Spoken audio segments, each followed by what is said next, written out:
Hello and welcome to The Bad Take. This is Himal. And this is Tamara. So today we have a special guest with us. All the way from Spain. Yeah. Granada, Spain. So I will let Carmen introduce herself. Okay, so my name is Carmen. I come from Spain, from the University of Granada. So I've been connected to Sri Lanka for many years. First at the personal level, now at the professional level. So I've been spending the last 6 months of my life here in Colombo. Right. So if I'm not mistaken, Carmen is she's studying linguistics and specifically things like extreme speech, hate speech, and that kind of stuff.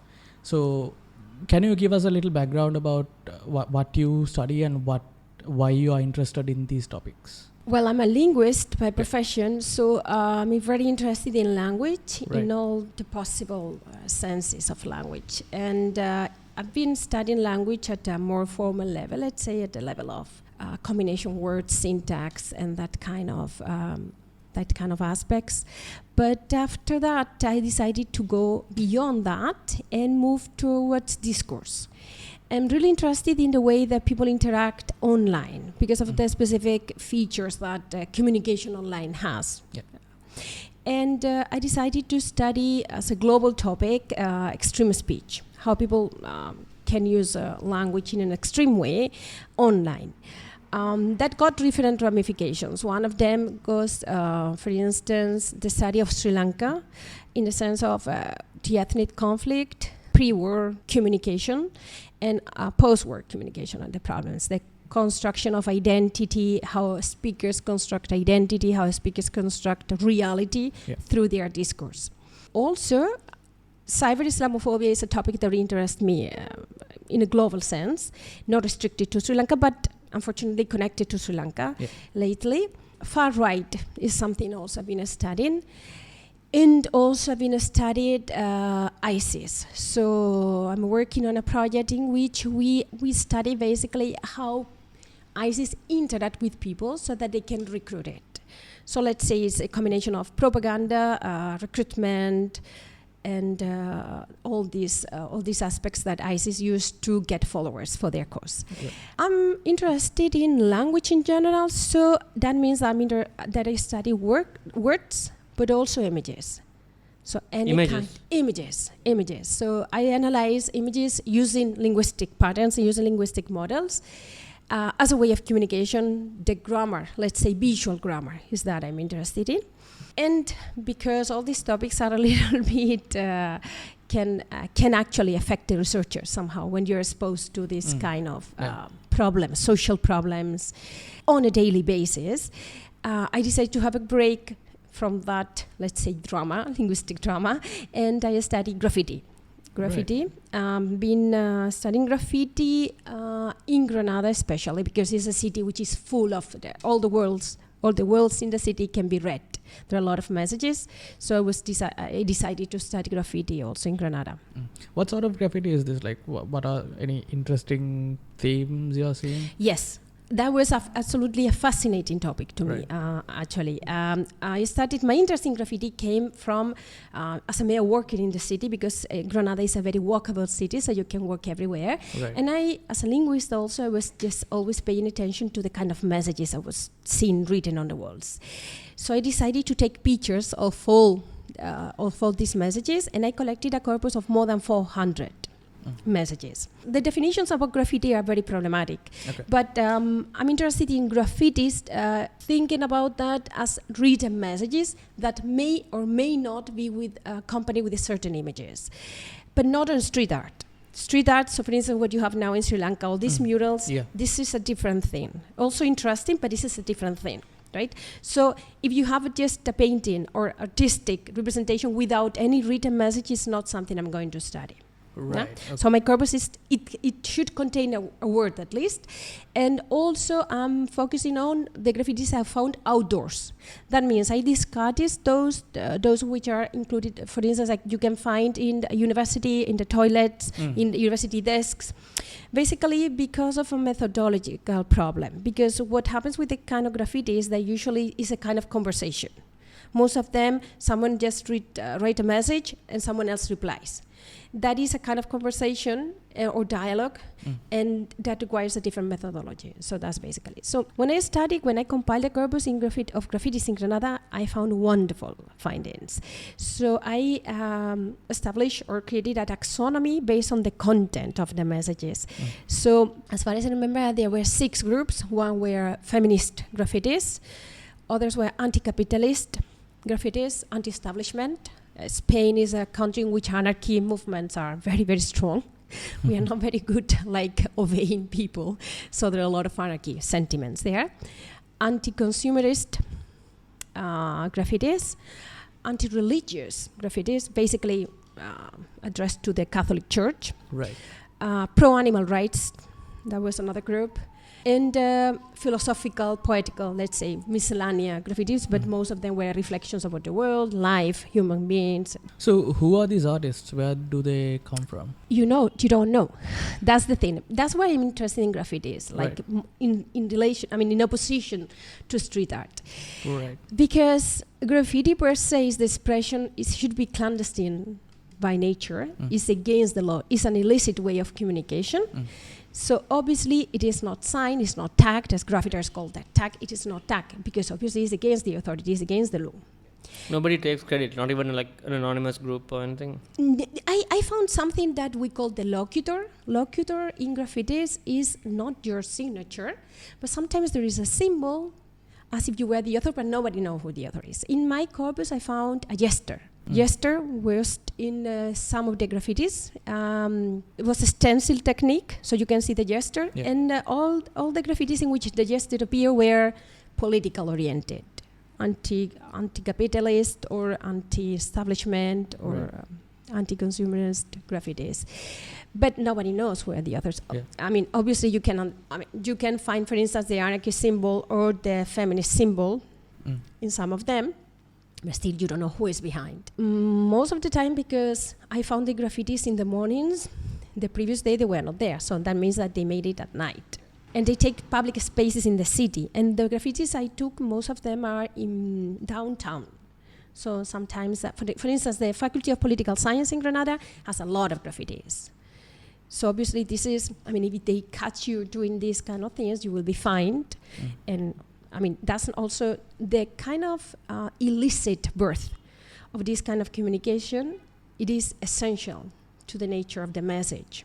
Right. So a basic thing is that you don't know who you are. You cannot show, you cannot reveal your identity. It's essential. Do you think that the fact that it is illegal, does that make people more inclined care for it more or think about it more? You mean the authors or the audience? The audience.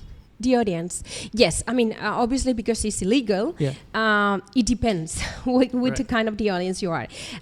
You can feel empathy for the message itself. If you are the owner of the house in which the graffitis are painted on, obviously you are totally against it. I've seen that too. Right. I think, to be completely honest, that graffitis are so integrated in daily life in the West. You have been visiting many European capitals and cities and taking pictures of whenever I find a graffiti of this kind of messages. It's part of the urban furniture, let's say, of urban landscape, such as lampposts or benches or trees. You kind of use it. However, I have to tell you that I've seen and actually I also feel that kind of negative reaction when you find graffitis written messages, the kind of messages, for instance, written on the facade of the cathedral or in the very important monuments, right?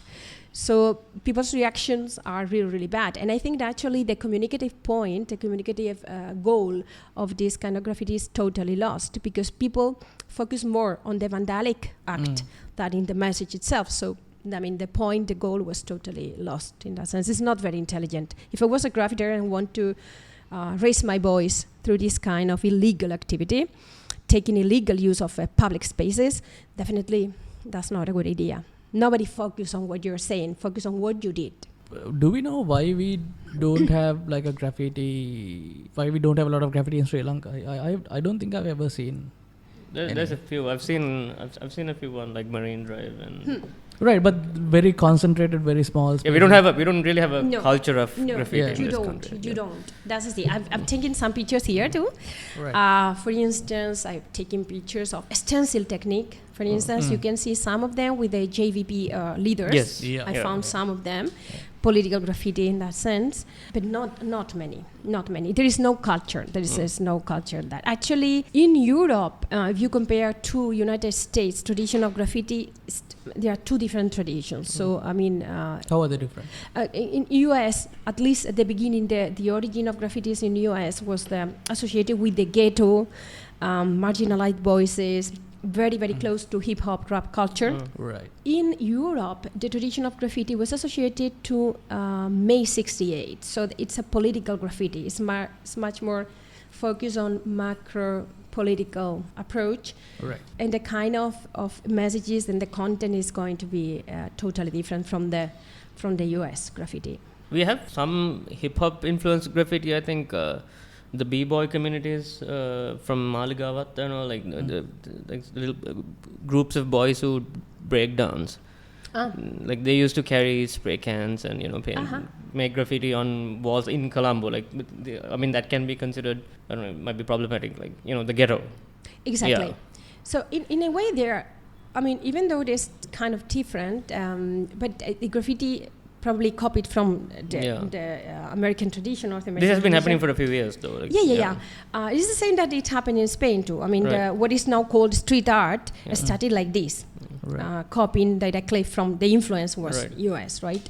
And it's about that also. It's like giving voice to this bonding somehow, giving voice to these voices in marginalized communities and this kind of ghetto culture. Right. So what is your goal with studying graffiti? Is it like purely out of interest, or do you? Well, I don't know what I'm going to get out of this, because academics never get out of anything. Anything is just a very reduced audience who is interested in what we do. But to be completely honest, I mean, I wrote an article on the conversation in Spain. Right. It's written in Spanish. It's about graffiti. It cannot be more than 800 words. And I just wrote it like a small summary, and and it became like the most read article in the history of the University of Granada. So right now it has like more than 11,000 reads, which is huge. So I was thinking, people are really interested in graffitis, no? Or it's a topic that everybody gets to know more about, or probably because it is very part of their daily lives. So I was the first one who was like totally shocked by that. And when you never know what the audience wants and what the audience actually demands in that sense. But I studied basically graffiti out of my interest. So you can call it academic selfishness, or because I was interested. Basically, this is what I always do. If I'm really interested in a topic, I am so lucky that my work allows me to study and spend time studying what I'm really interested in. So as I told you, as a citizen who walks the city every day, I was really thinking that speakers and citizens were very creative. And the kind of messages I found, some of them are absolutely amazing. So I thought this should be studied. This deserves getting much more in the topic, and at least put a bit forward that what people are complaining about, what are the interests of people, what is interesting to them. And that's why I studied graffiti. I'm going to continue, probably the corpus will enlarge. I'm interested, for instance, in seeing how the places in which graffitis are found became a powerful communicative force. Because some of them, for instance, are located in very specific places. Anti-Catholic graffitis were located near the cathedrals, near the churches. So that means that you select the audience somehow. Anti-establishment graffitis too. Anti-capitalist graffitis you can find in the facades of the main shops in Granada, or the most famous shops. So there is something to say about also the public spaces, and how do you select the audience. Right. So that kind of things also interests me. So let's see. We'll continue with this. So Carmen, as an academic who has been studying graffiti, what has been your impression of the rise in wall art / murals in Sri Lanka? It's interesting movement to me. I've been taking a lot of pictures, but I cannot give you an opinion on this right now because I need more data Okay. I need, obviously I have seen some patterns repeated. So I've seen, for instance, the claiming or the representation of the Buddhist symbolist elements and main symbols represented in the murals, most of them. I've seen words such as motherland repeated frequently. But still, my corpus should be bigger than it is to draw, let's say, reliable conclusions. So also super interesting to me, or very, very of my interest, is the aspect of who is behind these murals, in the sense of, I mean, not the artist per se. Right. Is it commission work? Who is paying for this? Who is providing the materials? These kind of things are of my interest. I don't have that information for the moment, so I've been witnessing all this amount of new murals around Sri Lanka in many parts, well, actually all around the island. I really like, aesthetically, I really like the colors and what the amount of life that these kind of artistic manifestations are bringing into the city. I've been noticing several patterns, several recurring topics, but it's too early for me. I don't have enough data to draw conclusions on what kind of messages, of what kind of discourse these murals are implementing. So it's too early for me. I don't have reliable data, and especially I don't have enough data to draw patterns and to draw conclusions on these. We don't know how much of it is organic and how much of it is, commissioned pieces. I don't know. I don't know. Right. I don't know if someone knows. Yesterday, someone was in a conversation was telling me that she has the impression that this started like a natural, let's say, spontaneous movement, and somehow it became organized later. Right. To be honest, I have no data on this, so I cannot tell you how what was the origin of this, because it was happening simultaneously somehow in many parts of different parts of the country. So it is also it's also a very interesting movement, because being, for instance, imagine Jaffna and imagine Borella or Colombo, so separated in distance. So, but this was happening. This is a kind of phenomenon that was happening simultaneously in both places.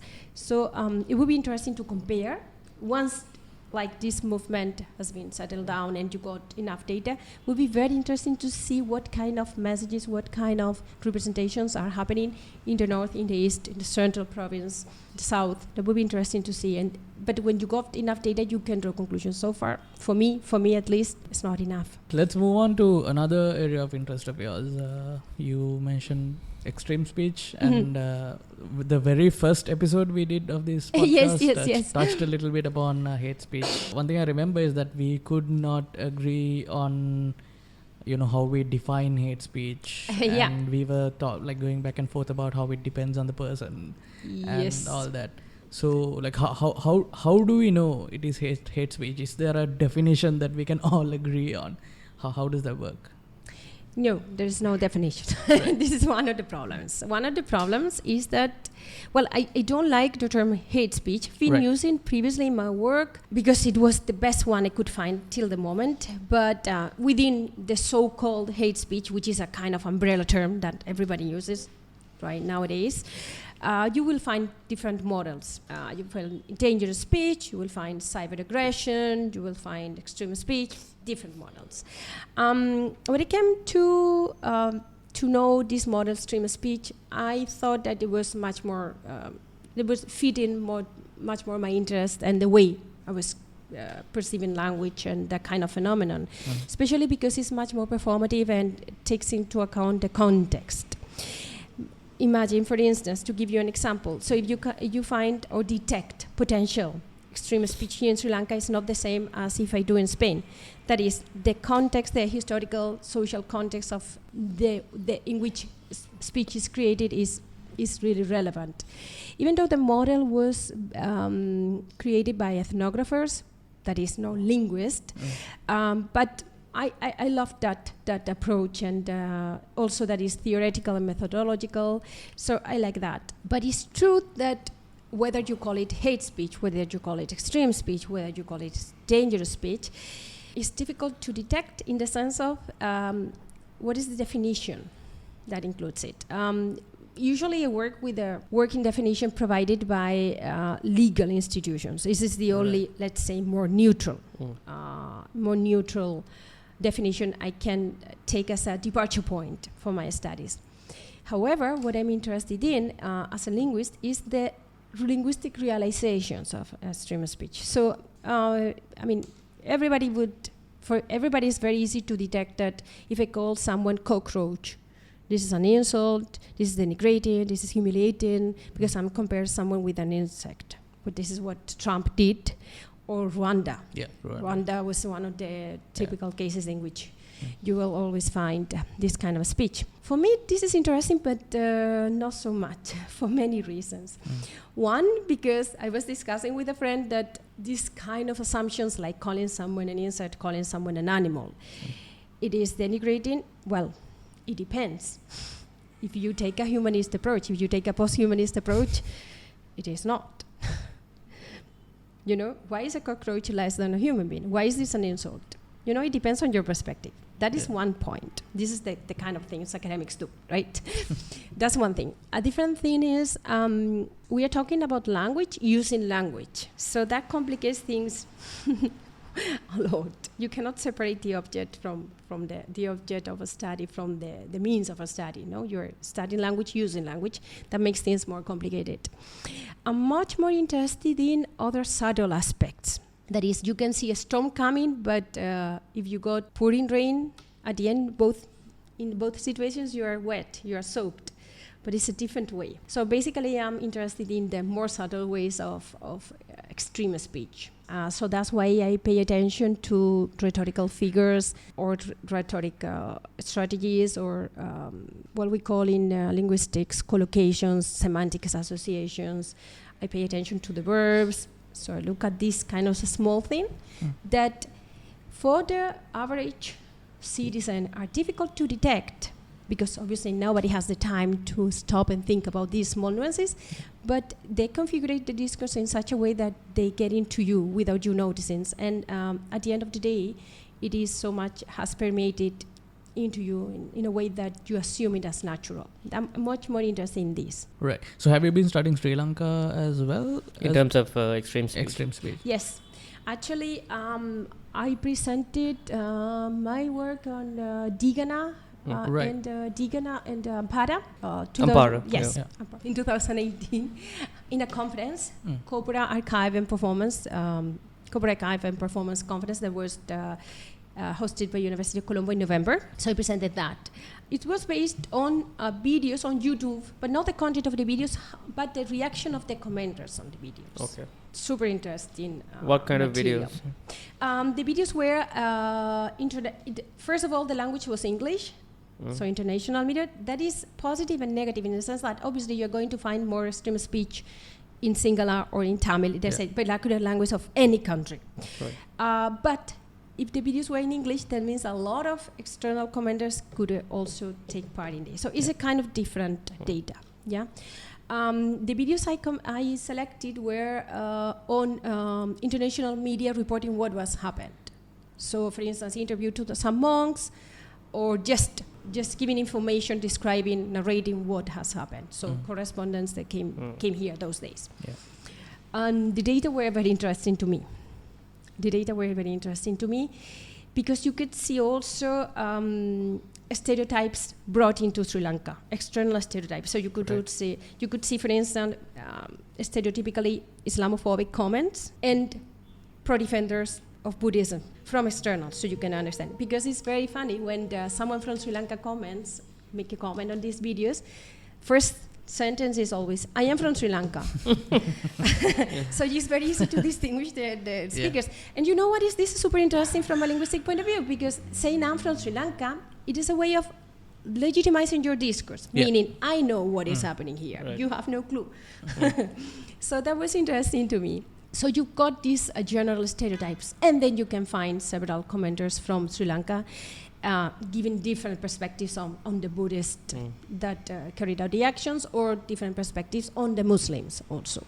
Those same videos, after the Easter attack, got a lot of new comments 1 year after, saying, like, basically stating that look what happened. So the Buddhist monks were right. It is the Muslims. They are like mixing two different situations, completely different situations. One is internal, what is happening in Sri Lanka, whatever it is something which is national. Then what happened with the Easter attacks was totally different. Happened in Sri Lanka too, perpetrated by Sri Lankans, but it's a totally different story. Has nothing to do with the Buddhist and Muslim clash. It's a different thing. But speakers came to find and give legitimation of what happened to Digana and Ampara district just because of the Easter attack. So to me it was really, really interesting to see this kind of comments. Were they in English, the comments? Or in yes, all of them. Right. All of them. You can find a lot of extreme speech. Whenever you deal with Islamophobia, tropes are similar. In Sri Lanka, there is a slightest section. This is something different, but most of them are. Have you taken a look at Facebook comments and the comments that sometimes you see on memes and things like that? Yeah, memes, I've been studying memes, not Sri Lankan memes. I've been studying Islamophobic memes. Okay. And I published things on these because that's a kind of different thing. Is how humor, popular culture can be a vehicle. That's what I say. I'm also interested. Can be a vehicle for extreme speech. Right. Which is also very dangerous because elements of popular culture, you can take memes, but you can take movies, you can take video games, for instance, which is an area in which you can find a lot of extreme speech.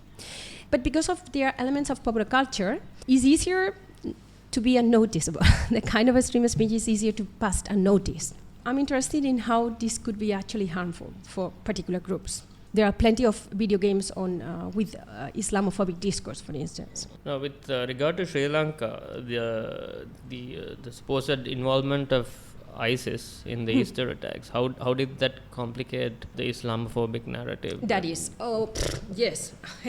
In one of the pieces I wrote, actually that was my point, is that letting aside the victims, the mortal victims, that they are mortal victims, period, no distinction, they are human beings killed by them. But as a community, Muslims are the main victims of ISIS because they unleash Islamophobia, everybody is just waiting for a trigger just to focus on that. And so actually ISIS complicated the things a lot for Muslims in Sri Lanka in the sense that everybody looked suspiciously at them. Everybody was potentially suspicious. If you are a Muslim, definitely ISIS, not only here, in any part of the world, whenever they make that kind of terrorist attacks. So Muslim community suffers a lot of consequences of these attacks by civil society, by the members of society. So in Sri Lanka was not an exception on this. Has there been a decrease in the Islamophobic rhetoric over the last few months? I cannot give you an answer to that because probably some Muslim organizations have the number. These are the ones who are monitoring this kind of small attacks, vandalization of mosques or shrines. Or, I can talk about the discourse. About Sri Lanka, yes. I mean, because after the Easter attack and after all the months and all the grief and all the mourning, then it came the elections. So people focus on the elections. So they forgot about that. In the rest of the world, same continue.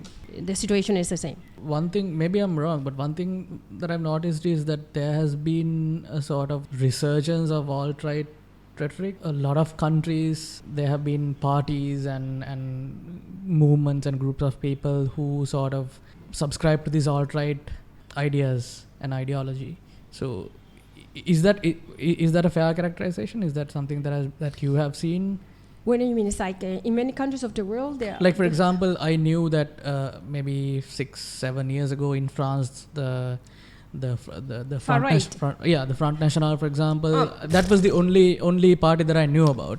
But then Hindutva in India. Yeah, and then in other countries in Spain also, I forget the name of the party. Vox, yes, exactly.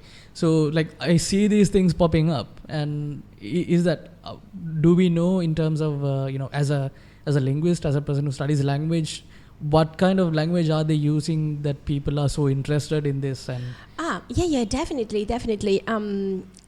I'm a member of a senior fellow at the Center for the Analysis of the Radical Right. Right. So I have to write every month, basically about that topic one, a blog post, and been analyzing this kind of discourse. Definitely, there's a totally big connection between Islamophobia and far right. Yeah. I'm talking about Europe in those terms, but you can extrapolate the same situation to many parts of the world, because we're talking here about populism, far-right populism. Yeah. The unstable situation in Europe at all levels, especially economically, and that brought up, as a consequence, the unstable political situation. It is the perfect habitat, the perfect landscape for these groups to emerge.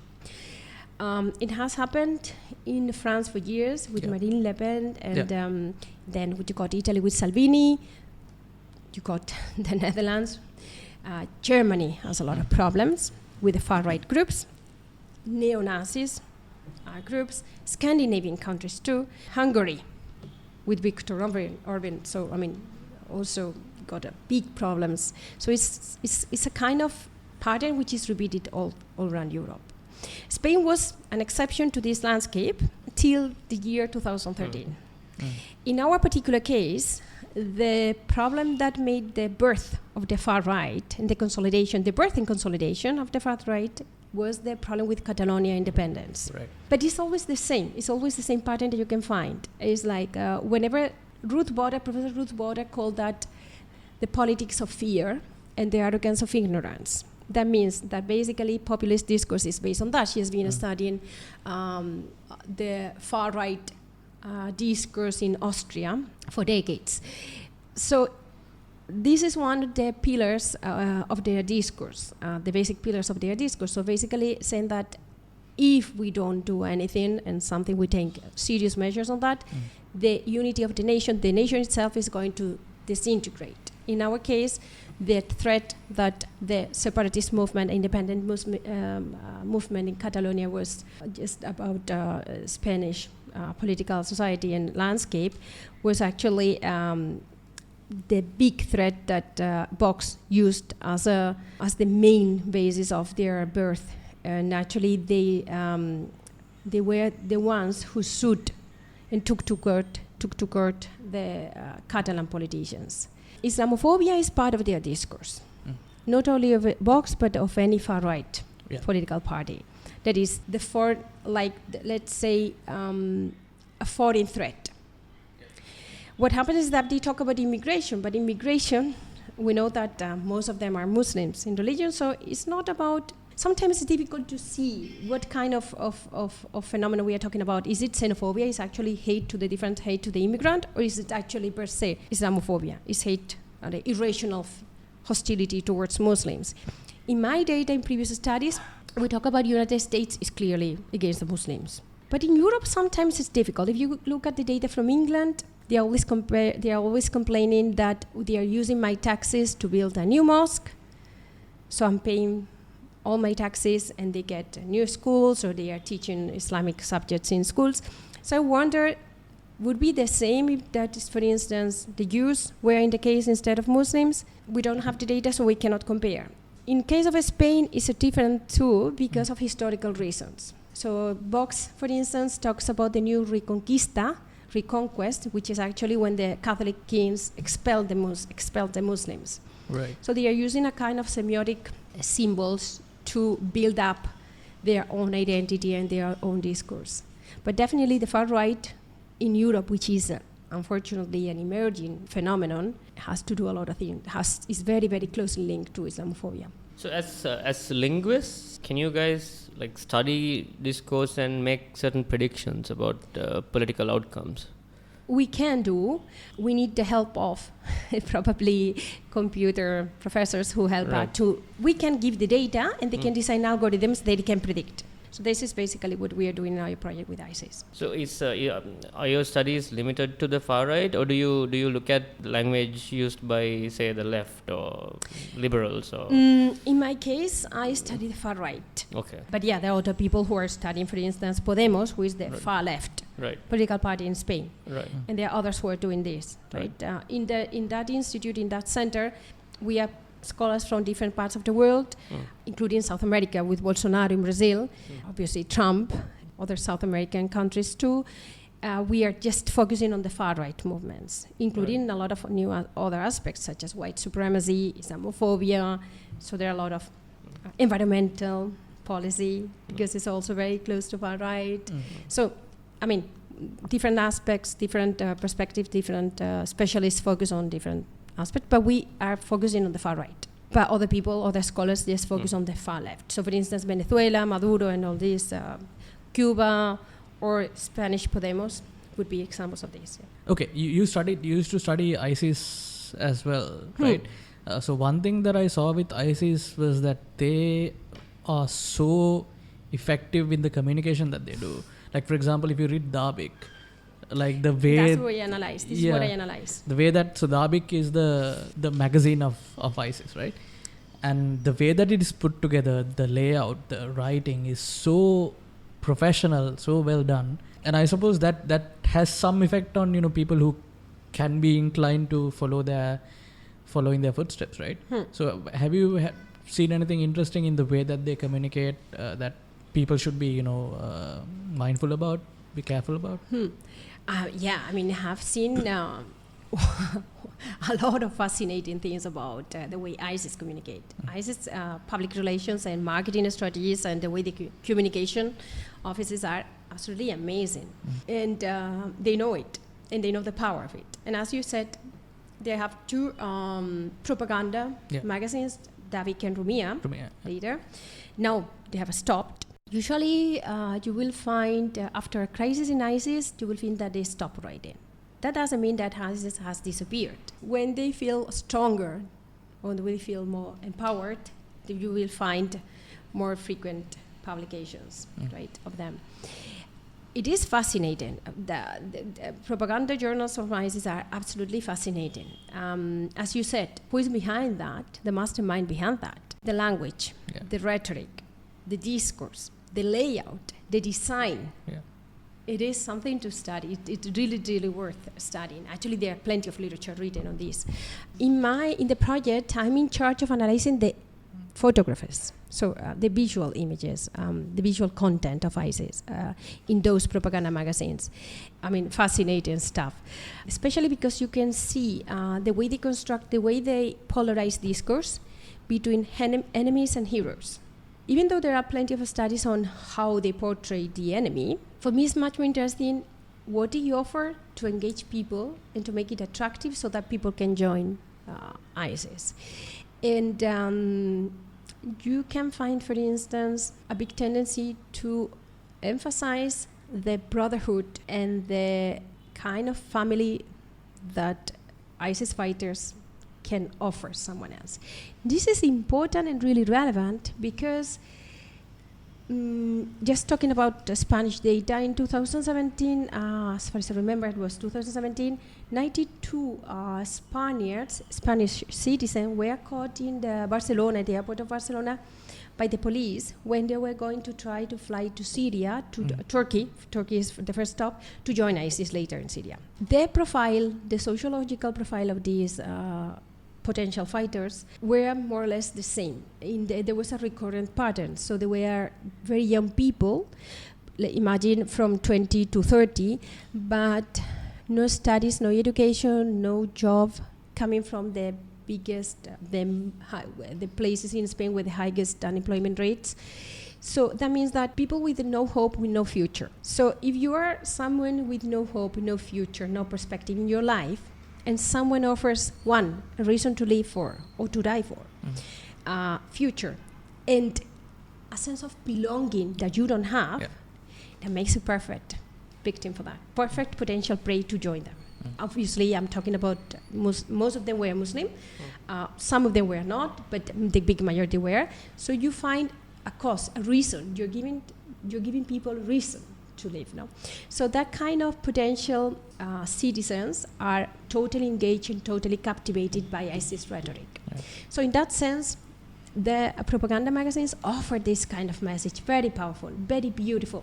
So you will find a lot of pictures in which they are hugging each other, in which they are just smiling, having, you can sense the idea of family, of group, of community. So providing these people identities, roots, belonging, the kind of concepts that they're offering. So how does ISIS and I suppose other similar organizations with all the propaganda material, how do they counter the wealth of anti-ISIS propaganda out there? I mean, there's a wealth of anti-ISIS propaganda out there, right? Anti-ISIS. Published by the West, and and how does ISIS in their recruitment material, how do they counter that? As I said, ISIS propaganda magazines are very, very, very polarized. Right. So you can see the enemy very clearly and the heroes. Enemies for ISIS is everybody who is not ISIS. Right. So I don't think it's not a distinction between Muslims and Muslims. You will find a lot of insults, especially from number 13, as far as I remember from the week. There was a turning point. I don't know if there's someone else, the person behind the editor, the main editor, principal editor, change or something. But even in the vocabulary, in the lexical choices made were totally different. That is a turning point. That means that Shia Muslims are big enemy, Sufis are completely humiliated and insulted, and definitely the West, you can imagine. To be completely honest, I don't remember any personal attack on these counter elements or counter campaigns. I remember perfectly campaigns against, for instance, particular politicians. The most repeating one was Obama. Obama is the favorite, was the favorite ISIS enemy. Even you can find other politicians, senators, or other European politicians, or from other parts of the world. Obama is the most repeated, but as far as I remember, I don't recall having seen any particular attack to any of these organizations in general. Different things are institutions. Imagine United Nations, imagine US Congress. This is a different thing. Now, I don't know how effective this is in terms of dissuading people from joining ISIS, but one message I've seen is that ISIS kills Muslims. Yes. Right? What I want to know is, how does ISIS counter something like that in their messaging, and how do they counter something like that in their own messaging if they're looking to recruit more people? Like if somebody says ISIS kills Muslims, that's a pretty effective message, I would imagine. Yeah, because they don't consider them Muslims. Right. They don't consider them Muslims. Okay. So, for instance, Sufis are not Muslims for them. Right. They are traitors. Right. So they are not real Muslims. So ISIS is... No, I mean in the eyes of potential recruits. Yeah. That is because if you offer... Right. That if you offer the message, if you send the message that what you are fighting for is the real content of Islam... Right. The rest... Of diversity within Islam is totally eradicated, should be totally eradicated, because actually this is not being faithful to the original truth message of Islam. Then they are worse because they were born Muslims, but they are traitors to our cause. That's the thing. They are not interested in Muslims per se. They are interested in their supporters, a particular caliphate that they have in mind, a particular idea that they have in mind. The rest, for instance, me as a Christian is exactly as any Sufi Muslim. That would be, or if I remember, for instance, some of the preachers. No, I think they have a particular hatred towards Catholics and Christians, right? Obviously, I mean, you just see at the covers. Yeah, the last number one was a cross being destroyed. Yeah, so they did a whole issue on that, breaking the cross. Yeah, I didn't see that. You got. It's very apocalyptical. The message that you can find in the book is, that's what I tell you, that from the rhetoric point of view, it is absolutely fascinating. Absolutely fascinating. Also, just the design, just the visual aspects are fascinating. The apocalyptical message that is offered in the book, it's really, really powerful. But one of the issues is like breaking the cross. I mean, it's smashing a cross. Yeah. So, I mean... there is not much more, room for interpretation for that kind of symbols, right? And the Vatican is one of another symbol. But think about what happened in Sri Lanka, for instance. They attacked the Christian churches, right? Yeah. Because obviously Sri Lanka is not the West. But what are the most Western part that you can find here? One is religion, is Christian churches. So that's basically the idea. And tourist hotels. Tourists, because actually come from the West mainly. Yeah. So even though obviously there are, but that's the goal it has in mind, because South Asia is not potentially for them a goal. No, because it's not the West, so you don't have any of the system of values that we have in the West. That's what they think. I mean, generally, obviously there are Christians in Sri Lanka. I'm not saying that, but it's not a Christian country. That's what I mean. So what are the points that you can attack the symbols on the West? So you attack the luxury hotels, and you can also attack the Christian churches. In Sri Lanka, I mean, you've obviously studied the anti-Muslim discourse. How has the discourse been among Muslims themselves in response to all the Islamophobia? In terms of the language, I found they were a minority in my data, in my set of data. Again, it's my set of data. I cannot extrapolate that. You can just find very, very few. But and they didn't respond aggressively. They tried to, what can you do is I tried to apologize for what happened. Yeah. A different thing is that we have to distinguish. One thing is the Digana Ampara clashes. That's a different thing. But still they remain silent, most of them. Or at least they were not actively engaged in conversations online, in my data. And when they tried just to... they didn't actively engage. So most of them were either external commenters, not even living in Sri Lanka. So you can find a lot of Indians, for instance, other Sri Lankans. But some of them were Muslims, but not the big majority. When the Muslims appeared in the conversation or took part in the conversation, there was just basically to apologize or to try to justify or to try to explain the situation they were living, how they were attacked, how they have been feeling oppressed by certain groups, etc.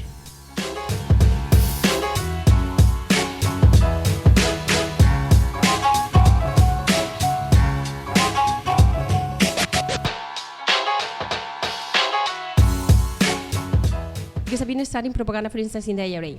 You can study the new ways of propaganda, of terrorism, right? There's a big difference.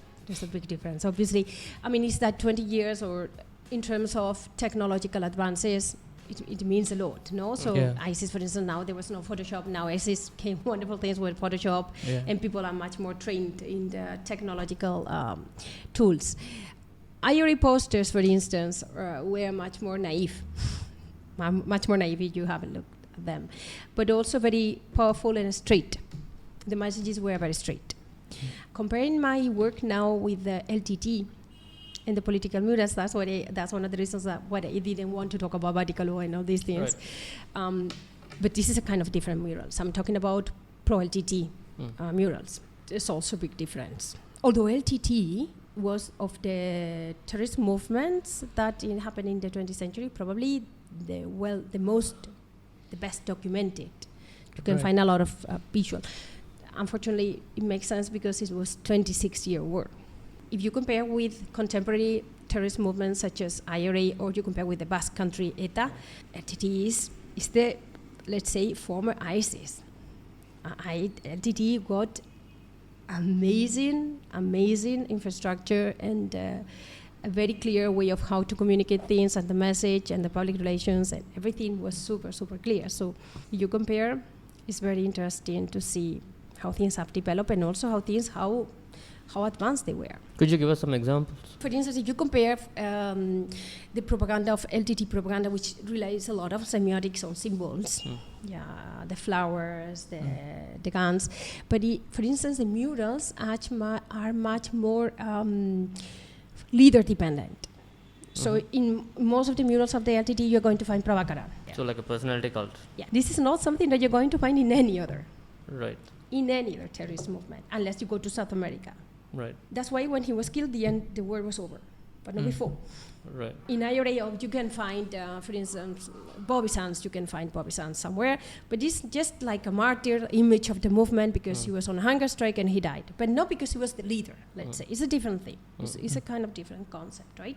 But the LTT is very much relying on Prabhakaran as the leader, cult to the leader, as you say, leader, cult, personality, relevant and definitely very outstanding. That is very interesting, and it tells a lot about the whole movement. The metaphors they are used, for instance, in their discourse. So he's called shepherd many times, like in a kind of messianic message. And this is not something you can find in other terrorist movements at the same time, happening in other parts of the world, but happening, let's say, in the 80s, 90s. No. Very interesting. I'm still collecting the data, and I will study that. Following years, I will continue with it. So this is very unique to the LTTE, is what you're saying. Okay, that's interesting. Not unique. No, I wouldn't say unique, but probably you will find others movements in South America like this. Right. But if you compare with other terrorist movements happening at the same time in other parts of the world, contemporary, okay, right. No, you are not. You are not. It's like Che Guevara. It's like you take a figure as the leader of your cause, of the fight. And this is something like very unique. Have you noticed that Che Guevara is quite popular in Sri Lanka as well? Like you see graffiti and plenty. His name is it's everywhere. more popular. I always say like on the Che back of three-wheelers. Che Guevara is more popular. I told my friends like Che Guevara is more popular here than in Cuba and Argentina, like his own country, because definitely it's a kind of blind faith on him, no? Yeah. I think people don't know exactly the history of Che Guevara, so they took it as an icon. Right. But there's a lot of romanticization involved. Totally. Totally. So I think it's worth investigating how he became such an icon in Sri Lanka of all True, places. but as far as I know, to be completely honest, this is something that some people have told me, but I haven't checked. He visited Sri Lanka, no? Yeah, he did. Yes. Yeah. So he got interviewed with the JVP leaders, no? I think, Xavier met him, right? Did he? And actually, the JVP leader, Okay. the pictures I saw of him, he got the same bonnet. Yes. Yeah. So he wanted to be. Yeah. Yeah. So, He's kind of emulating there are him, a lot of points just pointing out as the Che Guevara became. Plus, Che Guevara became a popular culture icon. Yeah. Nobody knows why. And even in the West to some extent, right? Yeah. Like there are Che Guevara Movies, t-shirts, no, as much mugs. as here, no. Huh? Oh no, sorry. I mean, if you are down and rebel and ignorant, yes, probably. Then I think you lots can of white kids wearing Che Guevara t-shirts. Yeah, but kids. But you are not adult and you have I studied. used to have poster of Che Guevara on my wall. Do you have a poster? I used to 10 years ago. We're not. Well, there we go. Yeah. He was young and innocent, no? Yes. Yes. Yeah, No. that was because I read so many books and stories about, how he was this saint. No. I understand. I mean, Motorcycle it Diaries. depends. It Yeah. depends. If you just read part of the story, like, he was a rebel fighting for the poor, Yeah. he wanted social justice, and then say, this is my hero. It's a modern Robin Hood, no? That's cool. Then if you read other things about him, then might you disagree or even might feel disappointed about him. There are other people who still continue devoting him, right? That depends. But it's true that most of the people who would just wear Che Guevara's T-shirt, they have no clue about actually what Che Guevara did. Probably the three-wheelers, some of them might not even know, right? Yeah. But for whatever reason, they find he's an attractive figure, no? Right. Someone to idolize this. Exactly. Distant figure. Basically that.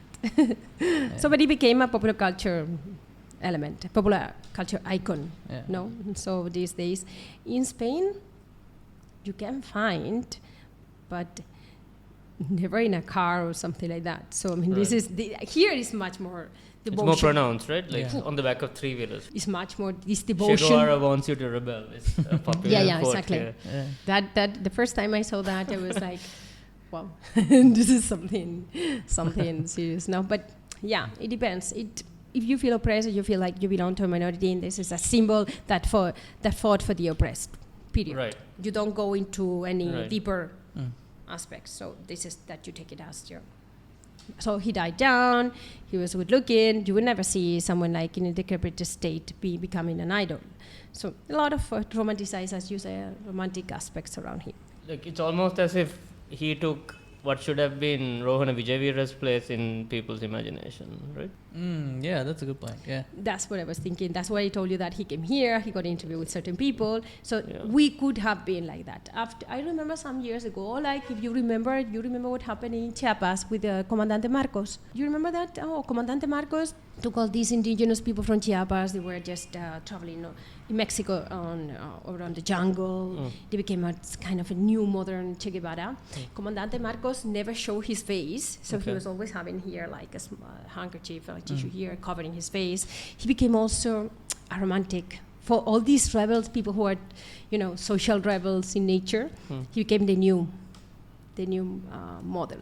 So he was fighting for the indigenous people. Right. So. And actually, as far as I remember, he mentioned Che Guevara also as an idol and some model to follow. So, getting back to the ethnic conflict, have you had a chance to look at any of the literature, as in fiction or poetry, around the war? Oh yeah. From both sides. from both sides. I mean, I've been reading a lot of books, fiction novels around about the world. Yeah, I've been. Last book I read that I found absolutely amazing is called A Long Watch. Okay, I haven't read that. It's wonderful. It's about ship captain. As far as I remember, I don't know exactly remember the rank, but he was a member of the Navy, Sri Lankan Navy.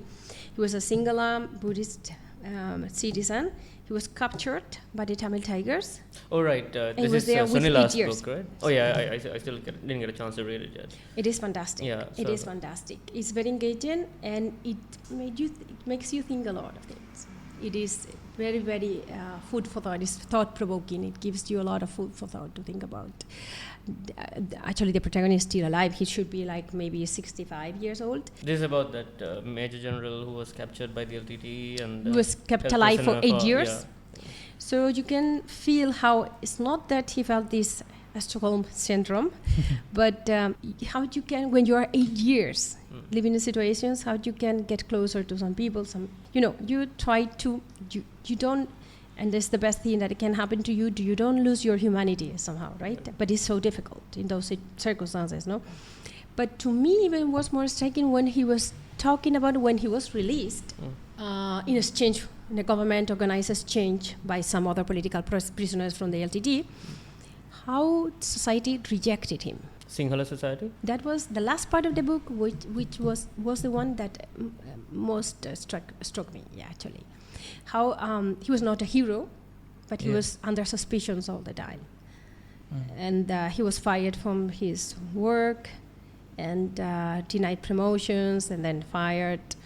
And how he had to reinvent himself and try to justify that he was not one of them, as some people wanted to sell the story that actually he was a supporter. It was really really made me think deeply about so many things. Also, apart from the personal levels, how your own children are totally strangers to you and you are to them, because you have not been there for 8 years, which are essential in their lives, no? How to reconnect again with the former life, but also to me it's like after being captivated and imprisoned or taken as a hostage 8 years, then you're still under suspicion, and that you have to justify yourself, and how harsh that should be. For anyone interested, this is a book by Sunila Galapati, which by all accounts is an excellent read. It is, to me it is. The Song of the Sun God was also a wonderful read for me. Right. This Tamil family, the saga, and you can see from pre-riots, how was life here with all the burghers and all these elite from Colombo, then what happened afterward, that how they have to adapt and start a new life in the diaspora in Australia. So there was actually a lot of wonderful aspects that was actually a fascinating read, really, really enjoyable read. I'm going to start another one. So yes, I've been reading fiction, well, except A Long Watch, which is not fiction. But yes, I've been reading fiction about the war in Sri Lanka. Great. One final question, I suppose. What is the cutting edge of, or say even the future of linguistics research? This is, I think... with changing technology and things like that. Yeah, that's it. This is the future of linguistics, definitely. What technology can bring into linguistics is going to be definitely key. You got here an expert on artificial intelligence, no? And so computational linguistics. Computational linguistics, yes. So they are designing a lot of tools that can ease linguistic research. That means that we are now, when we talk about data, you can go to a corpus with 1 billion words. Whoa. So whenever I go to a conference, attend a conference, there is someone usually from Germany. So we compiled a corpus of 1 billion words, and then another one from another country, usually USA. We compiled the corpus of 3 billion words. So it's like bigger and bigger. So whenever I hear these people talking, I always think about of people who own really big houses, But who cleans these houses? This is always thing like when I think about corporate, so big, I always think, but who is going to analyze this data? Because I mean, yeah, but now you need the linguist to analyze, right?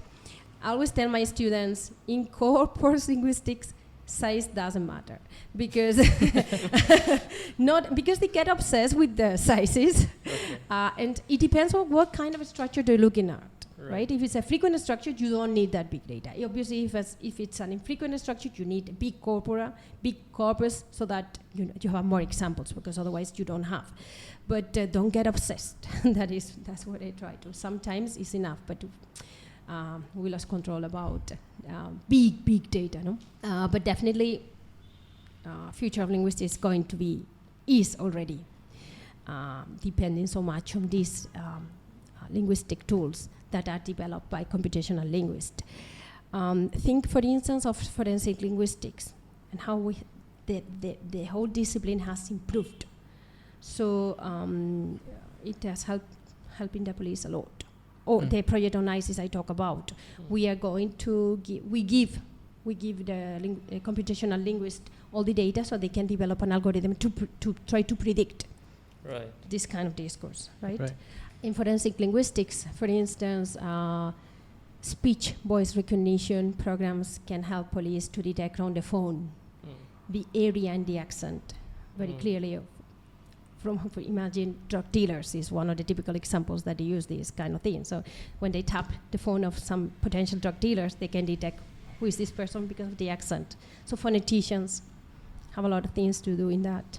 Or imagine, for instance, suicide notes. So the pattern is easily recognizable. If actually it was not, it's very easy to detect if the person himself or herself wrote the letter or someone else wrote it for them. Or, I don't know, many cases.